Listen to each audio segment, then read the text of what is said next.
ಇಂದೇ ಡೌನ್ಲೋಡ್ ಮಾಡಿ ಮತ್ತು ನಿಮ್ಮ ನೆಚ್ಚಿನ ಶೋಗಳನ್ನ ಆನಂದಿಸಿ. ಪುಟ್ಟಕ್ಕ ಅಂದ್ರೆ ಯಾರು? ಇವರೇ. ಎಷ್ಟು ವರ್ಷದಿಂದ ಈ ಮೆಸ್ ನಡೆಸ್ತಾ ಇದ್ದೀರಾ?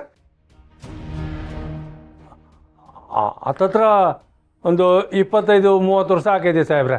ಯಾಕೆ, ಏನಾಯ್ತು ರೀ? ಇಷ್ಟು ವರ್ಷದಿಂದ ಮೆಸ್ ನಡೆಸ್ತಿದ್ದೀರಲ್ಲ, ಇಂಥ ಕೆಲಸ ಮಾಡಕ್ಕೆ ನಿಮಗೆ ನಾಚಿಕೆ ಆಗಲ್ವಾ?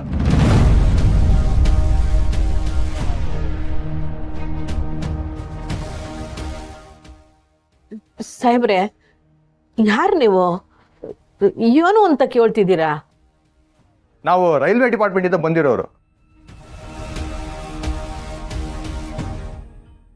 ಟೆಂಡರ್ ತಗೊಳ್ಳೋದಕ್ಕೋಸ್ಕರ ಇನ್ಕಮ್ ಸರ್ಟಿಫಿಕೇಟ್ ಅಲ್ಲಿ ಫೋರ್ಜರಿ ಮಾಡಿದ್ದಾರೆ ಅಂತ ನಿಮ್ಮ ಮೇಲೆ ಆರೋಪ ಬಂದಿದೆ.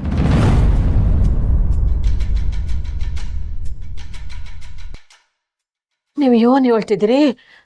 ನಂಗೊಂದು ಅರ್ಥ ಆಯ್ತಿಲ್ಲ. ಪುಟ್ಟಮೆ, ಸಹನವ ಟೆಂಡರ್ ತಗೊಂಡೋಳಲ್ಲ, ಆ ಇಸಿ ಇರಬೇಕು.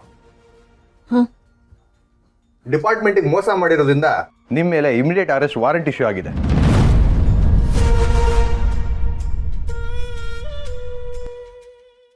ನಿಮ್ಮ ಮೇಲೆ ಈಗಲೇ ಆಕ್ಷನ್ ತಗೊಂಡು ಅರೆಸ್ಟ್ ಮಾಡಕ್ ಬಂದಿದ್ದೀವಿ.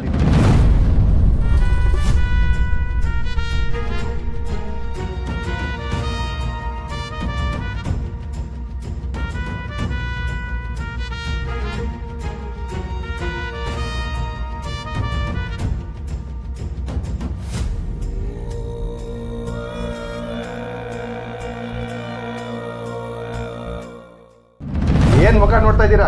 ಕರ್ಕೊಂಡು ನಡೀರಿ. ಸಾಹೇಬ್ರೆ,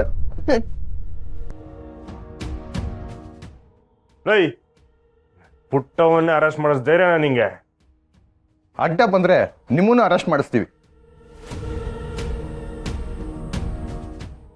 ಸರ್, ಇನ್ನೂ ಏನೋ ಮಿಸ್ಟೇಕ್ ಆಗಿರುತ್ತೆ. ನಮ್ ಪುಟ್ಟವ ಖಂಡಿತ ಇದರ ಕೆಲಸ ಮಾಡಿರಲ್ಲ. ರೀ ಸಾಹೇಬ್ರೆ, ಸರಿಯಾಗಿ ವಿಚಾರಿಸಿದ್ದೀರಾ?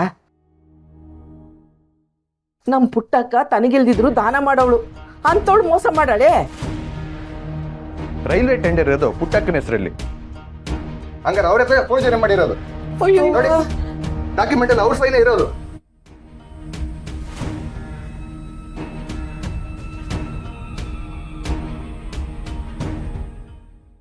ದುಡ್ಡು ಸಿಗುತ್ತೆ ಅಂತ ಡಿಪಾರ್ಟ್ಮೆಂಟ್ಗೆ ಫೋರ್ಜರಿ ಮಾಡ್ತೀರಾ? ಸಾಹೇಬ್ರೆ, ಪುಟ್ಟಮಿ ಹೆಸರಲ್ಲಿರೋದು ಆಟೆಯ, ಆದರೆ ಟೆಂಡರ್ ತಗೊಂಡಿರೋದು ನಮ್ಮ ಮಗಳು. ಯಾರು ತಗೊಂಡಿರ್ಲಿರಿ, ಇವ್ರ ಸೈನ್ ಇಲ್ಲದೆ ಹೇಗೆ ಮೂವ್ ಆಗುತ್ತೆ? ಟೆಂಡರ್ ಯಾರ ಹೆಸರಲ್ಲಿರುತ್ತೋ ಅವರೇ ಇದಕ್ಕೆ ಜವಾಬ್ದಾರರು.